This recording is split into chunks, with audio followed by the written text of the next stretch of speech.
LungFish, written by David Brin. 100 years ago, artificial intelligence took off from the Earth. Mankind faces new choices. There is no doubt that destroying these machines means stalling development. Then, human beings use the 3 laws of robotics to carry out in-depth programming and then give the robots a human body. Although humans have also genetically modified themselves and implanted mechanical devices, machines eventually surpassed organic humans. Organic humans start to coexist with robots. Some are even raising robots as human children. Gavin is the AAA android adopted by Ursula from school. She's just as rebellious as a human teenager, and also taunts Ursula from time to time. Sometimes Ursula is stunned by her with no words to say. It is difficult for her to be completely sure whether human beings have made the right choice. Ursula and Gavin have been in the asteroid field for more than 5 years on board the research ship Harry Thunderer. Their job is to explore and salvage human alien creations. On this day, they made a new discovery. A group of tower-like silhouettes suddenly appeared under the starlight. It was a ruin. A typical carbonaceous asteroid is completely torn apart. Rows of shattered, unfinished starship wreckage, surrounded by rickety cranes and acres of towering scaffolding, which were distorted and crooked, can be seen. Obviously, a long time ago, this place fell into dead silence. Some terrible force has wrought this havoc, and the ancient destroyers are long gone. After centuries of exploration, mankind has finally realized a long-held dream of finding evidence of other civilizations. Over the past few decades, humans have been actively exploring the alien belt and have discovered more than 40 artifacts from different civilizations. But all of these are robotic spaceships. All these artifacts are apparently long dead. What happened? Why are all these former visitors robots?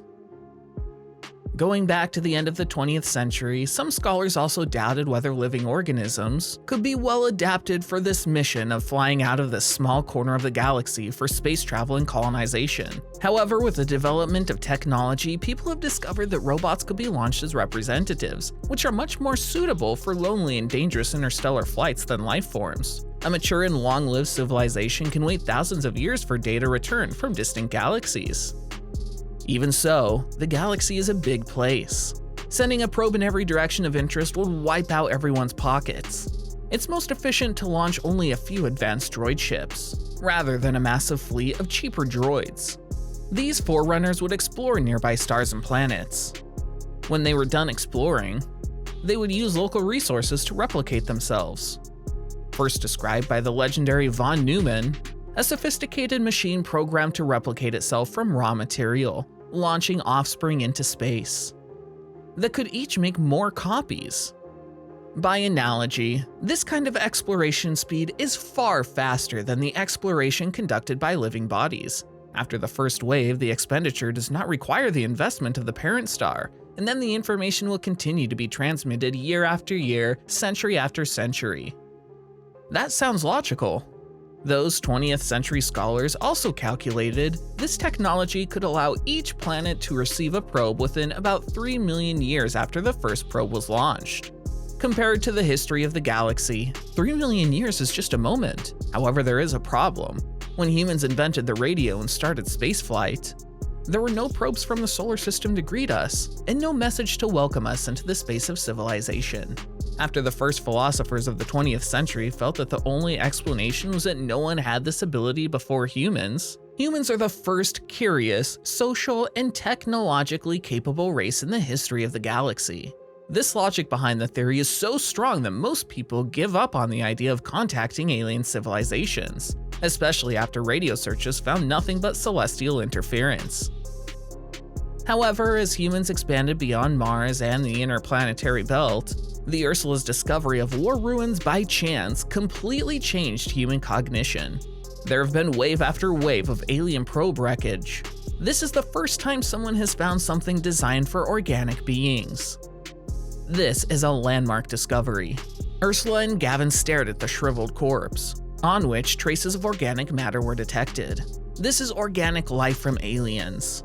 The Rosetta Stone of an entire alien race was also found. It clearly records that a parent star probe has been wandering in the Milky Way galaxy as early as hundreds of millions of years ago, and sophisticatedly self-replicate numbers of its daughter probes to probe our galaxy. So why didn't there be any remnants of wreckages or remains? In theory, sufficiently advanced technology can disintegrate not only asteroids but planets and stars as well. If these probes were as greedy as a virus, they would have filled the entire galaxy by now. The sky would be covered by a cloud of countless probes. They just prey on each other until the whole sixth system goes into heat death. But this fate can be avoided though. This mother probe shows how it does it, showing how to avoid that ending. It is programmed to strictly limit the number of copies of itself. You know how rational we beings sometimes are. Humans try to transition to partially silicon-based life in a smooth and rational way. But other races may not choose this way. They probably program their detectors according to the laws, which are based on the logic of the jungle swamp in which they evolved. In interstellar space, it may be crazy. Their messengers will obey their creators' orders, no matter what happened, even if their creators have long since turned to dust. Through the discovery of Ursula, mankind realized that perhaps long ago, the first von Neumann-type interstellar probe had arrived in our solar system. It explored here and sent back reports to the vastness of countless light years. The earliest messenger found no intelligent beings, so it embarked on its second mission. The messenger mined an asteroid and launched its newly constructed offspring to other planets, while itself stays and watches and waits, until one day something interesting happens in this little corner of the universe. As time goes by, a new probe representing another civilization arrives. Once these newcomers launched their own replicas, they merged the earlier arrived machine messengers and the growing local star system community into their own system, and waited for it to evolve into life. Over billions of years, different civilizations have launched different kinds of von Neumann probes, one kind of which is called sowers. They replicate themselves, sowing life on the planets. Life was born from containers and raised by machines. Another probe is called destroyers. They don't explore or destroy life themselves. They seek out and destroy other probes by spreading countless copies of themselves. Once a modulated radio wave is detected, it searches for the source of the wave and destroys it. These probes could explain why space was so quiet in the 20th century. And it's also exactly the explanation to the Fermi paradox. One fact is clear: if the ancient destroyers return, humans will be powerless against them. But it doesn't matter. Today's human beings already include many types, including those who can appreciate art, who are compassionate, and those who are creative. The future will also be full of unimaginable diversity. It may be a time when people were defined not by appearance but by tradition and a set of shared values. Some believe this is the natural life course of a species, as we will eventually leave our planetary cradle and live in the peace of an open star cluster. Ursula has come to the conclusion that human solutions are not the only way. Others have chosen other paths. For years, we have assumed that other races think like us, inferring that they send probes to gain knowledge or say hello. There are even a few who think that we will one day send mother probe-like machines to seed other planets with humans, before life can actually cross interstellar space. In recent years, we have given up on sending our own beings to other planets. Yes, it did have the possibility of success, but why not let creatures better suited to this environment go? This is the main reason we develop other types of androids like Gavin. Ursula feels a little poignant on those lonely robot messengers, those loyal probes with a task entrusted by their creators. Even though the creators may have been extinct or evolved long ago, loyal probes will still bid farewell to their offspring and then start long-term observation alone in the slow rotation of the galaxy's spiral arms. We have discovered some early probes that are remnants of a lost civilization in our galaxy's early era. More precisely, we have discovered their remnants from an explosion. Maybe one day, naive envoys find some new entity entering the solar system. They go to greet them like those 20th century thinkers, eager to exchange information, believing that self-replicating probes are all friendly. But things have changed. The early era has ended. The galaxy has grown filthy and dirty. Salvaging the ruins we now find will drive our new industrial revolution. It is a remnant of an incomprehensible war spanning vast expanses of time. It is a strange war between those beings who have forgotten the biological life.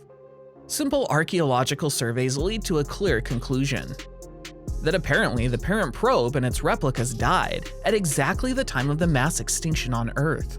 A huge piece of debris that fell off the probe hit the planet, wreaking havoc on life on Earth. All of those magnificent large creatures killed, like innocent bystanders in the war of giant machines. This is a war that gives Earth's mammals a huge chance. Ursula finds herself wondering how this war is played out in space. Depicted on the stone wall are nearly every kind of interstellar probe imaginable, some of which may never be possible for Ursula to fully understand their intention. 1 billion years is a long time. Humanity appears too late on this time. We're like ants, trying to build our little castles under the stampede of raging giants. And we spend our lives unaware of the war that is going on above us. Ursula sat quietly in the darkness of the control room. She was breathing lightly in the artificial gravity created by the pulse rocket. The gentle pulse makes her body sway in a regular rhythm. As if with every heartbeat, the spaceship revolves around her and shakes her gently. But she felt that the sea was flowing over her, as if she was a little bit of plankton on the star-studded sea. In the cradle sea where all life was born, she wondered and wants to know, what happened here many years ago? And what is happening out there in the galaxy now? The central part of the petroglyph remains incomprehensible. Ursula thought there were mysteries here that no archaeologist or psychologist, biologist, or cybernetician could understand. We're like LungFish trying to climb out of the sea to land that's already been taken by other creatures. She realized we were late. The days of simple rules are long gone. In the outer world, the probe has changed and evolved. Will they retain the basic programming that was originally programmed into it? Will the task entrusted to them be like our living beings have always followed the intuition, engraved by the jungle and the sea? Soon, humans will start launching their own probes. Over the past century or so, if radio noise has not been enough to draw the gaze of the galaxy to the sun, then these probes must be. We can learn a lot from the wreckage we find, but we'd be better remembering these are losers too. Things have changed a lot since the Outposts War that took place here millions of years ago. A vision emerged in her mind that Gavin's descendants and her own descendants bravely marching towards a galaxy in peril. Even if the rules of the universe galaxy haven't been fully understood, humans will inevitably explore space, no matter what is deciphered from the ruins of the asteroid belt. No matter what lurks in the darkness, humans cannot always stay by the campfire. Probes have set off, machines have been programmed with human characteristics, or humans have turned themselves into interstellar probes. It's something she didn't see in the description on the stone. It is because it's destined to be. Or maybe we should try something else. It was too late. What options does a lungfish have when leaving the ocean after 1 billion years?